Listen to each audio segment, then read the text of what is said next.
सतगुरुदेव भगवान की।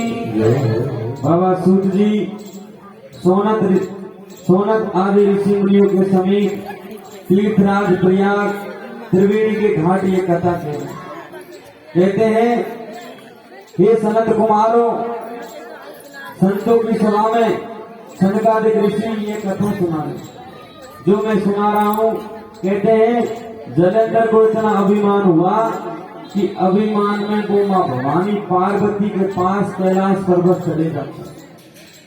सनत कुमार सर्वनार दही गत्वो दिव दैत्याकिमीर्षणम् तदेव वन्दि सुदामयम्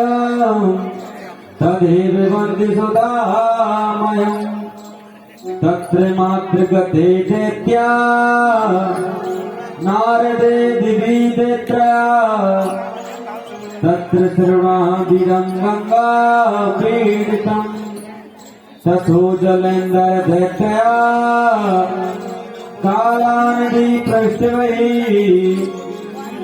दृष्टमहायामाश्रयम् शीघ्रं विमोहितम्।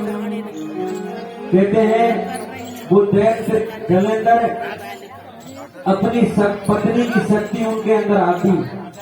सज्जनों, इस कहानी से ये याद करना चाहिए कि पति वृता नारी कोई भी धार्मिक काम करती है और नारी की भक्ति आदि पति के खाते में जमा हो जाती है। इस बात से ये बात है कि नारी भक्ति करती है, तपस्या करती है नहीं तो पति को फल मिलता है। चाहे कैसे भी मिले, धन कमाने में मिले या शरीर में सहायता मिले, उनको फल मिलता है। कहते हैं जलेंद्र को तप बढ़ता है, जलेंद्र की शक्ति बढ़ती है और उनकी पत्नी ध्यान करती है, पतिव्रता धर्म का पालन करती है, भगवान की सेवा में लगी रहती है। वो जलेंद्र के भाव में कुभाव आ जाता है और मन में आया कि पहले से एक पत्नी तो है और दूसरा विवाह और कर लेते हैं। कहते हैं कि भगवान शंकर की जो पत्नी पार्वती गौरा है वो अति सुंदर है और मैं इनसे विवाह कर लूं और मैं कैलाश पर्वत के राज्य को भी अपना लूं। कहते हैं जब कोई व्यक्ति के पास थोड़ा धन आवे तो वो ज्यादा धन लेने के चक्कर में लालसा बढ़ती है, तृष्णा बढ़ती है और उसके न तो ज्यादा ही रहता न कम ही रहता।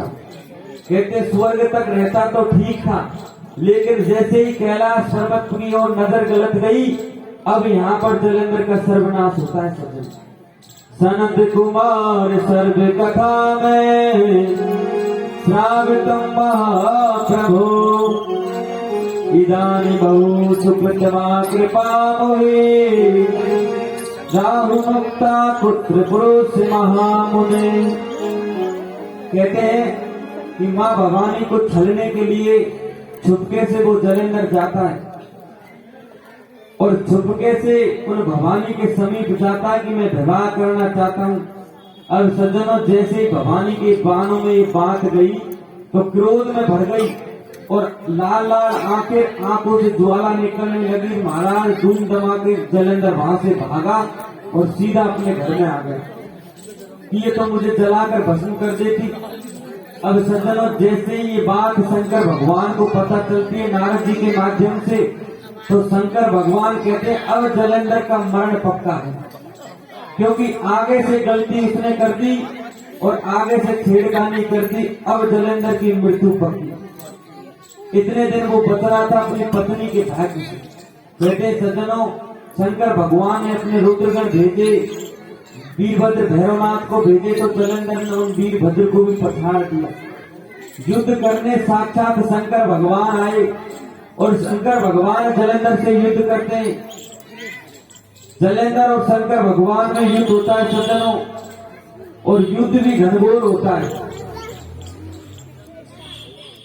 ऐसे होता है कि जलेंद्र धनुष बाण मारे, शंकर भगवान मारे, तो जलेंद्र मृत्यु नहीं पावे।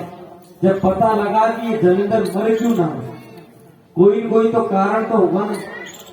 तो कहा कि इनकी जो पत्नी है, नारद जी ने, कि वो पतिव्रता धर्म कर रही है और पतिव्रता व्रत अपना रखा है। जब तक उसका व्रत खंडित नहीं होगा, इस जलेंद्र की मृत्यु नहीं होगी। अब सज्जनों, कहते हैं जलेंद्र की पत्नी बिंदा का पतिव्रता धर्म नष्ट कौन करे? शंकर भगवान तो नहीं करे, क्योंकि वो तो ब्रह्मचारी है और साधु है।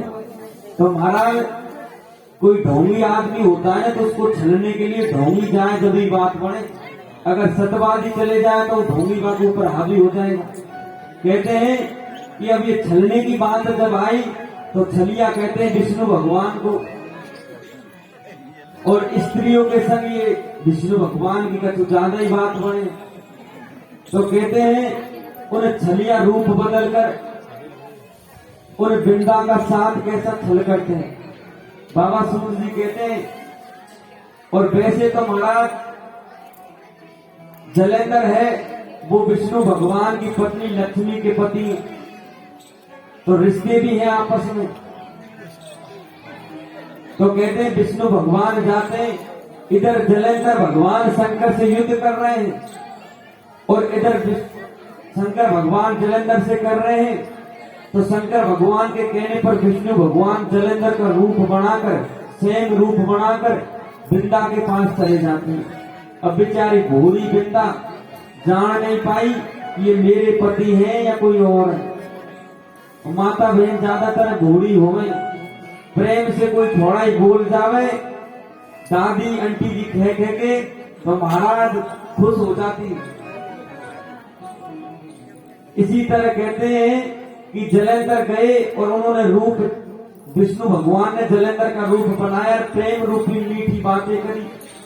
तो बिंदा समझ नहीं पाई कि ये कौन है। कहते हैं कि बिंदा के साथ भगवान विष्णु ने एक रात बिताई और पूरी रात उनके पास रहे। और कहते हैं जब उनका पतिव्रता धर्म नष्ट हुआ तो इधर पतिव्रता धर्म नष्ट हुआ, उधर शंकर भगवान ने जलेंद्र का सर अलग कर दिया त्रिशूल से। जैसे ही त्रिशूल लगा, जलेंद्र का सर बिंदा के चरणों में आके गिरा। तो महाराज एक आदमी तो बगल में बैठे हुए पलंग पे, और एक आदमी को सर पैरन में आर गिरे तो कैसी दशा बहेगी। बिंदा चकित भई, बिंदा कहने लगी कि हे ढोंगी तू कौन है और ये सर मेरे पति जो आए। तो कहते हैं जैसे ही जलेंद्र का सर आया, विष्णु भगवान ने अपना रूप बना लिया विष्णु का। अब जलेंद्र क्रोधित हो गई महाराज, और क्रोध भई तो ऐसी भई कि विष्णु भगवान को श्राप दे दिया कि तूने विष्णु छलिया ने मेरा छल किया है, मेरा पतिव्रता धर्म नष्ट किया है। मैं बेटा तुझ विष्णु को ये श्राप देती हूँ कि आज के बाद तू पत्थर का बन जा। और जैसे ही वृंदा ने श्राप दिया सज्जनों, तो वो विष्णु पत्थर के बन गए और पत्थर के बने गोल गोल शिला के रूप में। बाबा सूत जी कहते हैं कि विष्णु भगवान को जैसे ही वृंदा ने श्राप दिया तो विष्णु भगवान वृंदा को उल्टा श्राप दे देते हैं। विष्णु भगवान वृंदा को उल्टा श्राप दे देते हैं सज्जनों। क्या श्राप देते हैं कि हे वृंदा, मैंने जगत कल्याण के लिए तेरा छल किया है, मेरी कोई स्वार्थ नहीं था, मेरी कोई काम वासना नहीं थी, तेरे पति को मरना था क्योंकि वो राक्षस था और तूने मुझे श्राप दिया है, तो मैं भी देता हूं कि मैं पत्थर का बन जाऊंगा, तू भी एक वृक्ष का रूप धारण कर। और मैं विष्णु, मैंने मन से तुम्हें पत्नी स्वीकार किया है, इसलिए मैं विष्णु जब तक भोग नहीं ग्रहण करूंगा, जब तक तू मेरे शरीर के नहीं लिपट जाएगी, शरीर के ऊपर चढ़ नहीं जाएगी। तो कहते हैं सालिक राम के ऊपर जब तक तुलसी को ना चढ़ाए तब तक ठाकुर जी भोग को लगे। यहां से ये श्राप निकलता है सत्य। और कहते हैं विष्णु भगवान की वृक्ष का रूप बनाया, इधर सालिक शिला के रूप में भगवान विष्णु प्रकट हुए। अभी तो वो वृंदा शांत नहीं हुई सज्जन, और क्रोधित भरकर वो शंकर भगवान से श्राप देती है, हे शिव, हे शंकर भगवान, मेरे पति का दोष हो या न हो, लेकिन मेरा पतिव्रता धर्म नष्ट हुआ। मैं शंकर तेरे पूरे परिवार को ये श्राप देती हूँ कि मैं तुलसी तेरे परिवार से रुष्ट हो जाऊंगी। मैं बेटा तेरे परिवार से रुष्ट होंगी। जो कोई व्यक्ति मुझको तेरे परिवार में ले जाएगा उसका कोप मुझ पर, मैं उसको अपने कोप में लूंगी। वृंदा ने तुलसी के रूप में प्रकट हुई, वृक्ष के रूप में, और शिव जी को शराब दे दिया महाराज। शिव जी का क्या कसूर था? अब शराब दे दिया तो मानना भी जरूरी। उसके बाद भगवान शंकर ने तुलसी को त्याग दिया और कहा महाराज ये तेरी पत्नी है, सालिग्राम, अब तू जाने ये जाने। और भगवान विष्णु के ऊपर तुलसी चढ़ती है। कहते हैं ये जलेंद्र की पत्नी वृंदा थी, ये जो तुलसी का रूप बनाती है। ये कहते हैं कि तुलसी दो तरह की होती है, श्याम तुलसी, राम तुलसी। ये जो वृंदा के रूप में प्रकट हुई तो राम तुलसी कहते हैं। ये हरी हरी पत्तेदार तुलसी है और एक मटमैले काले पत्तेदार तुलसी है। और मटमैले काले पत्तेदार तुलसी की कथा कल कहेंगे, आज ये श्याम राम तुलसी की कथा कहते हैं। बाबा सूत जी कहते हैं कि तुलसी ने श्राप दिया शंकर भगवान को कि मैं तेरे घर में नहीं आऊंगी, और भूल से भी कभी शिवालय में तुलसी नहीं लेता, उन्हें शिवलिंग पर चढ़ाए, क्योंकि ये तुलसी का श्राप है सज्जनों। और श्राप की हम ही पालना नहीं करेंगे तो कौन करेगा? भगवान भोलेनाथ ने तुलसी को त्यागा।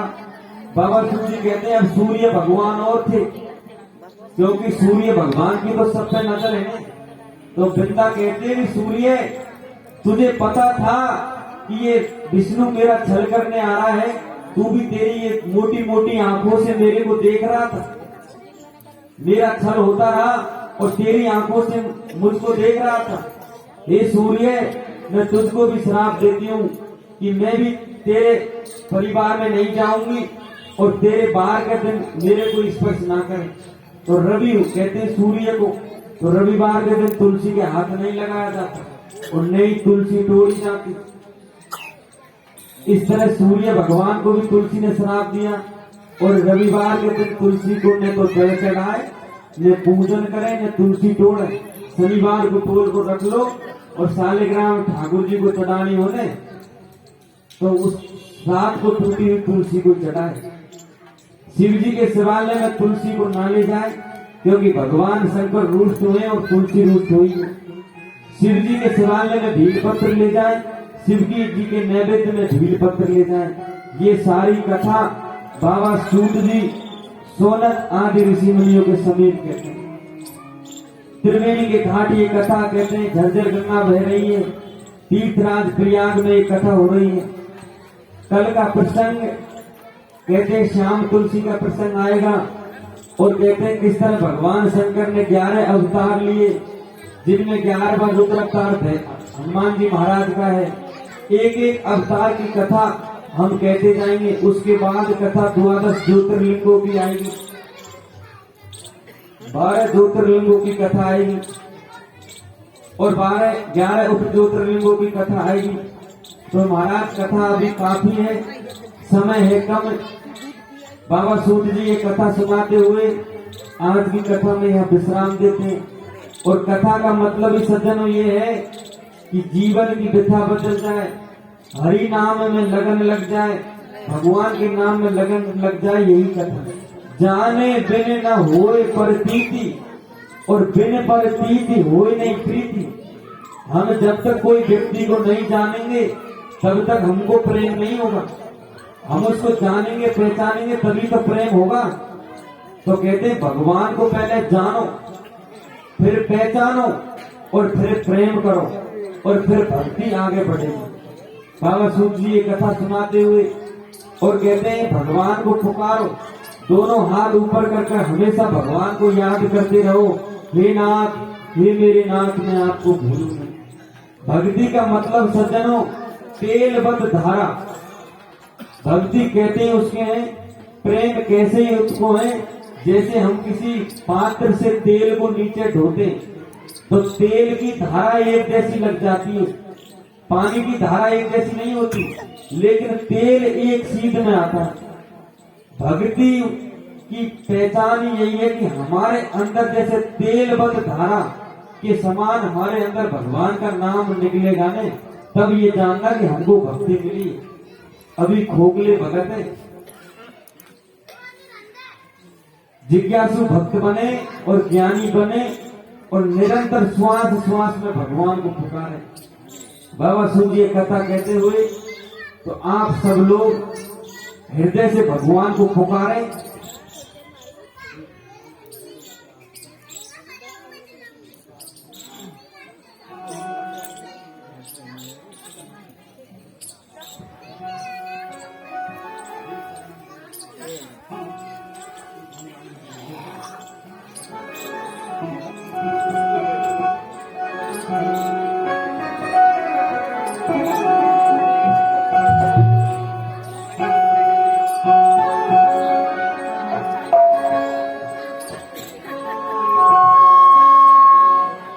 ये चले अपनी नागरिया, भगवान से डोर लगानी चाहिए कि हे परमात्मा, हे ईश्वर, मुझे आप वहां ले चलो जहां आप रहते हो। मुझे यहाँ नहीं रहने दुखालय के, ये संसार दुखालय है, ये पृथ्वी है, यहाँ जन्म हम इसलिए लेते हैं, सज्जनों मृत्यु लोक है, जन्म लेते हैं और मरते हैं और सुखालय का ये यहाँ पर जीवन भर दुख मिलता है। इसलिए भगवान के डोर लगाने चाहिए। ये परमात्मा हमें वहां ले चलो जहाँ आप रहते हो। ले चले अपनी नागरिया, अवध बिहारी सावरिया।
रघुवर जागी, मन भावन से रघुवर जागी, ओ मन भावन से रघुवर जागी, ओ मन भावन से रघुवर जागी, मही में बाबरिया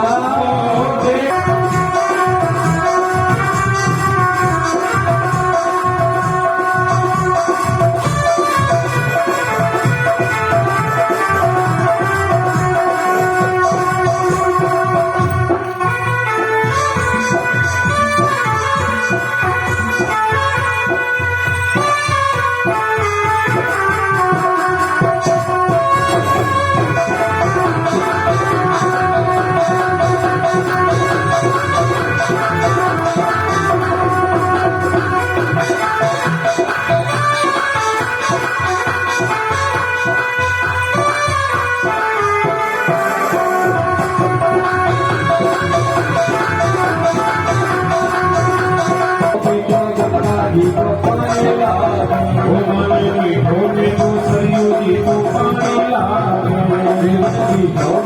गंगा जी को पानी लागे, ओ पानी लागे, पानी लागे, ओ पानी लागे जी मांगे पानी लागे, ओ पानी लागे, पानी लागे। सीताराम जी की सीताराम जी के प्यारे रानी लागे, रानी लागे, जी को पानी लागे, मन प्यारो प्यारो रमना जी को पानी लागे, मन प्यारो प्यारो रमना जी को पानी लागे, प्यारो प्यारो रमना जी को पानी लागे।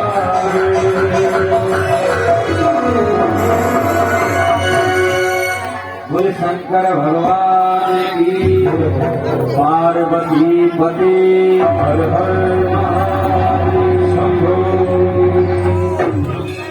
ये शरणागति का प्रतीक है संतों। गुरुदेवों ने बताया है, संतों ने बताया है कि तेलवत धारावत भक्ति होनी चाहिए। निस्वार्थ भाव से लग जाओ। कहते हैं लाइन में लगेंगे तो एक न एक दिन नंबर आ जाएगा, और लगेंगे नहीं तो नंबर कहाँ से आएगा। जैसे भी बढ़े तैसे भी बढ़े, चलते फिरते उठते बैठते खाते पीते भगवान के नाम की लगन लगा दो। लगन में ही